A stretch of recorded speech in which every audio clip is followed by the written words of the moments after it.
გამარჯობა. მე ნინუცა ვარ და დღეს გასწავლის 9-ზე გამოვლების ტაბულას თითებზე.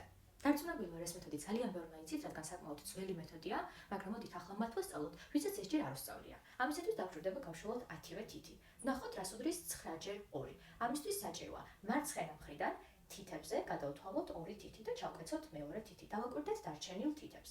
ჩაკეცილი თითის მარცხნივ არსებული თითების რაოდენობა იქნება პასუხში ათეულების ადგილას მდგომი წევრი, ხოლო ჩაკეცილი თითის მარჯვნივ არსებული თითების რაოდენობა იქნება პასუხში ერთეულების ადგილას მდგომი ციფრი. ესე იგი 2-ჯერ 9 ყოფილა 18-ის ტოლი.